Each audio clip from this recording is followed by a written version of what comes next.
So static letters are templated letters without the Panda AI. You can send things to the secondary credit bureaus. You can send method of verification, reinsertion, personal information, failure to respond, debt validation, and cease and desist. So let's start with the ones on the bottom here.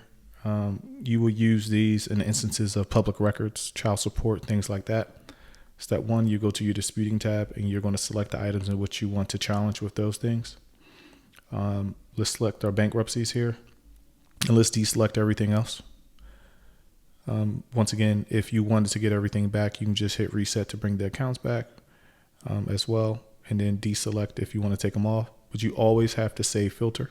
You save your filter, start new round, static letters. Let's select all of them. Start round. So you see now your static letter is being generated. Let's hit this refresh here periodically every 5 seconds.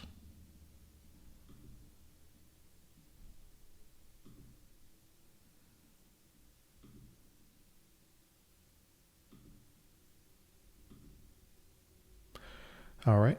So we go show all. You see all the LexisNexis, Innovis, LCI, ARS. You can download them. You can mail them out. Let's see what they look like. So when you pop it open, to whom may concern, it's going to LexisNexis. It has the bankruptcy information. It has the language that you want to have there, and it's telling them to please send a written response to the address of the client. And it's the same thing with your Innovis letter. But once again, you're not having to send a 14-page or 15-page letter to get the job done. Quick 2 pages, knock it out. Let's now move on to assuming the client's personal information is incorrect. And every dispute round or every attack within the system does include personal information, but you may want to send this also before your attack just to clear it up. You can click on your personal information round there. You say start round.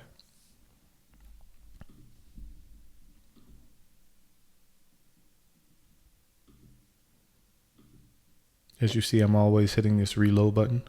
So this took about 6 seconds. And it's going to send the personal information letter to each of the credit bureaus. And it'll look something like this. Hey, my only name is this. My only address is that. And it's the same for Experian and Equifax. And now say we had a scenario in which you send out a challenge and let's just assume the bureaus didn't respond for whatever reason.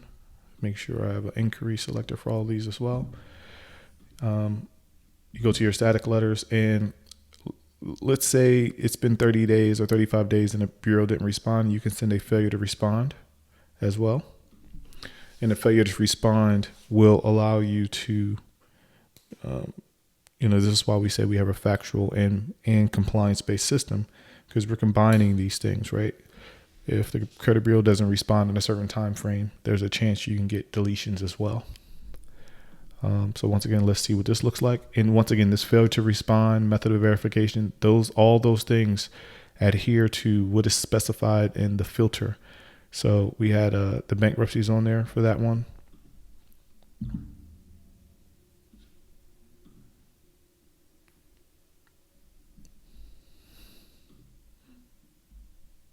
Cool.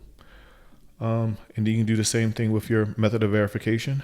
So if we go to our disputing tab here, you see that we didn't have anything selected except for the bankruptcies on this one. So for the next one, I'm just going to hit this reset button to get more accounts in. I'm going to save my filter. And let's just say the last round we just did a failure to respond. Say, for example, you've been sending out your attacks and you might have challenged factually. You might could challenge via compliance based. We still recommend that you follow the dispute flows, but you should have responses to the credit bureau's responses as well.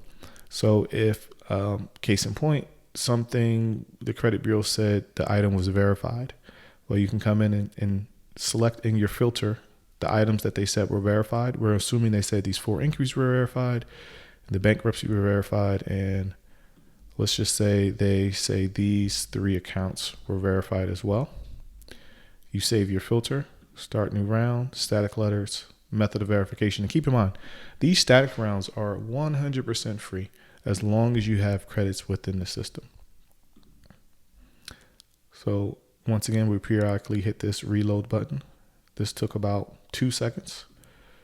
Method of verification, let's come in here. So you have your text there, and then you have your accounts that we were specifying, which we wanted to challenge, the bankruptcy and the inquiries. And this will be specific to the particular credit bureau. We're not sending any unnecessary things to Experian that TransUnion has. As you see, it's all Experian data here, even the bankruptcies, even the inquiry. Let's continue further. Say you had some items deleted and you wanted to challenge them because they were reinserted and they didn't notify you. All right. So say you, once again, let's just say we had these 4 inquiries, and we had our bankruptcy. We had our first set of bankruptcies verified, but the second ones were removed. And we had the Celtic account that was reinserted. Sorry. We save our filter for the items that were reinserted. Once again, you're still going to continue the attack flow that I'm going to be showing you a little bit later. But if you get something that was removed and reinserted without proper notification, you should send this as well. So we start our round here. And once again, I'm going to hit this reload button. There we go. So that was less than 10 seconds. Let's go to our TransUnion here. As we see, the bankruptcy, the inquiry, and that particular account, very short and clean, punchy. Hey, the items below have reinserted into my credit file. Here's the one for Experian. Once again, only Experian data going to Experian, only TransUnion data going to TransUnion.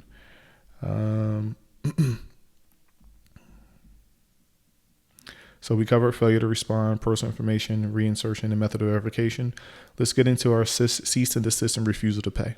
So your cease and your desist and refusal to pay and your debt validation letters are things that you're going to be sending to debt collectors, right? So if you have a debt collection on your credit report, or your client receives something in the mail saying this is an attempt to collect a debt, you have a decision to make. You will send the debt validation letter if you want to challenge the debt collector on if they have the right to collect or if they have enough proof of it.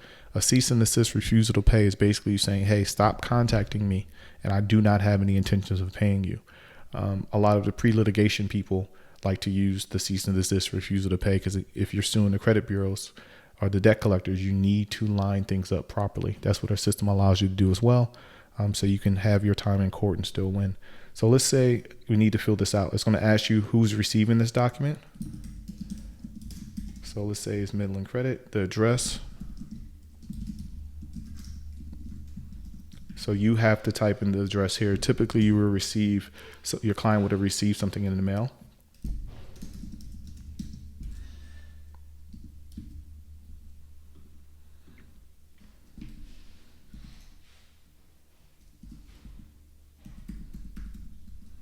You want to make sure there's a 5-digit zip code there. So you're typing in who's receiving it, the address it's going to, the city, the state, the zip code, and the account reference number. Typically you will find this on the actual document. Start your round.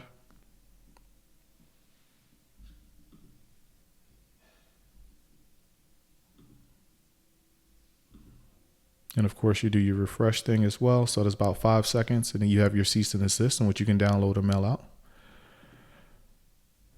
Simple document, very clean. Doesn't need to be punchy. You basically just telling them, hey, per 15 USC section 1692, a refusal to pay and cease all further communication. And of course you can mail it out as well. As you see, it's going to be about $1 to mail that out. And the debt validation works the same as well. It's asking you for who's receiving it, what city, which state, what zip code, account reference number, the date you received the letter from the third party, and the amount owed specified in the document. So if your client did receive something, you can come in here and say, hey, you sent me this on September 1st of blah, blah, blah, blah. And the amount you said was XYZ. So you just fill in these things and it works out exactly the same. And then you can mail that out also. So that is your detailed breakdown of your static letters. And of course, we'll be adding more and more static letters into the library as you guys need. But once again, at the moment, there is no cost for static letters as long as you have credits in the system. We just want to allow you to get the best results possible.